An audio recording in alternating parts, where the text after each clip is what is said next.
Sometimes kindness arrives in the most unexpected moments, right when life feels heavy and unfair.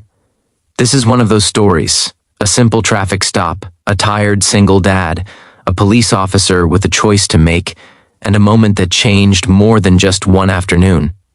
Stay with me, because what began as a ticket turned into something no one saw coming. Before we dive into the story, if you enjoy emotional, inspiring stories about real-life kindness, make sure to subscribe to your channel name, hit the like button, and share your thoughts in the comments. Your support helps us keep bringing meaningful stories like this to you. Now let me tell you what happened. It was a cold Tuesday afternoon in a quiet suburban town in the United States. The sky was gray, the kind of gray that made everything feel heavier than usual. Daniel Parker gripped the steering wheel tightly as he pulled his old sedan to the side of the road. The red and blue lights flashing behind him made his heart sink. Daniel was 34 years old, a single dad to a 7-year-old daughter named Lily. Since his wife passed away 3 years earlier, life had become a non-stop balancing act. Work, school drop-offs, late-night homework, cooking dinners, and stretching every dollar until it almost snapped. He hadn't had a break in years. That day, he was late again. Lily had stayed home from school with a mild fever, and Daniel had begged his boss for a few extra minutes. Now he was speeding, just a little, trying to make it on time before another warning at work turned into something worse. The police officer stepped out of her patrol car calmly. She was young, maybe late 20s, with her blonde hair tied neatly back. Her uniform was crisp, and her expression was professional but not cold. "Good afternoon, sir," she said gently. "I'm Officer Emily Carter. Do you know why I pulled you over?" Daniel swallowed. "I was speeding. I know. I'm really sorry." Emily nodded and asked for his license and registration. As Daniel reached into the glove compartment, his hands trembled slightly. He hated this feeling, the fear, the embarrassment, the reminder that he was always one small problem away from everything falling apart. Emily glanced inside the car and noticed the booster seat in the back. A small pink backpack rested on the seat beside it. "You have a child?" she asked. "Yes," Daniel replied. "My daughter, Lily."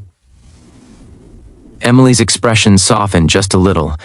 She returned to her car to run his information while Daniel stared straight ahead, already calculating how much the ticket would cost.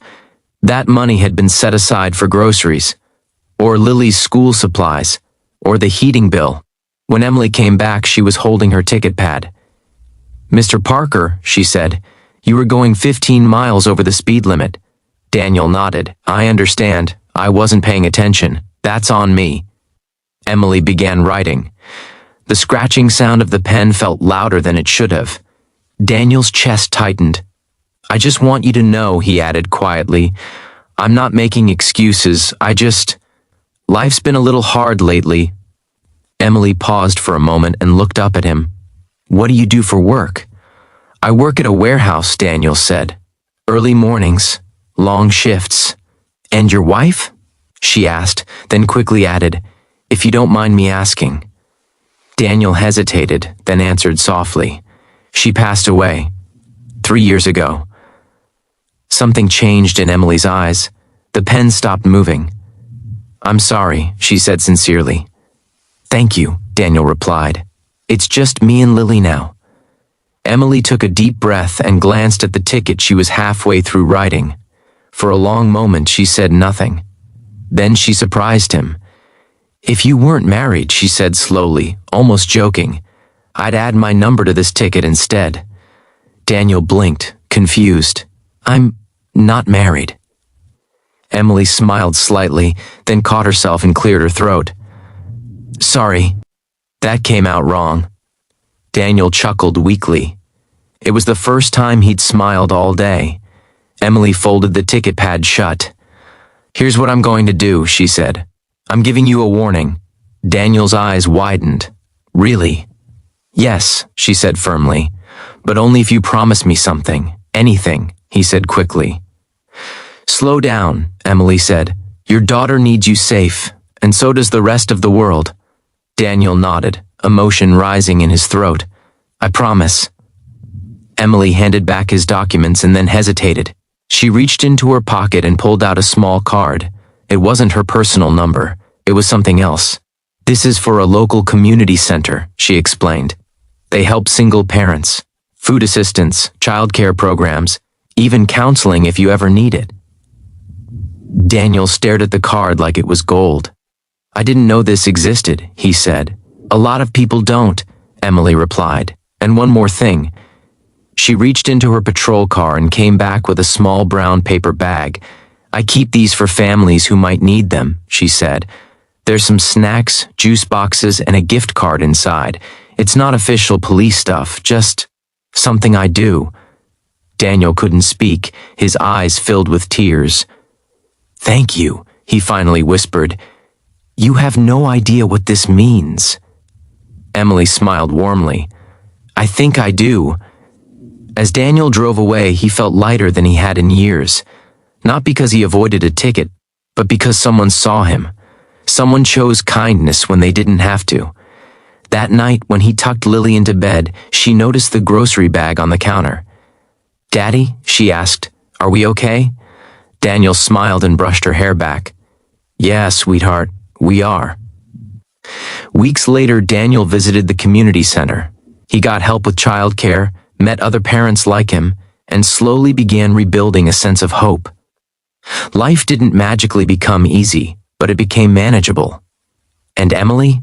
She never thought much about that traffic stop again. To her, it was just another shift, another choice. But years later, she received a letter at the police station. It was from Daniel. He wrote about Lily, about how she was doing well in school, about how he got promoted at work, about how that one moment of kindness kept him from giving up on a day when he was close to breaking. At the bottom of the letter, he wrote, "Thank you for seeing me as a person, not a problem." Emily sat quietly for a long time after reading it. Kindness doesn't always look big. Sometimes it looks like a warning instead of a ticket, a resource card instead of judgment. A few kind words when someone feels invisible, and sometimes that kindness can change a life. If this story moved you, remember this. You never know what someone is carrying when they cross your path. A small act of kindness could be the reason they keep going. Let's choose compassion, let's choose understanding, and let's spread kindness, one moment at a time.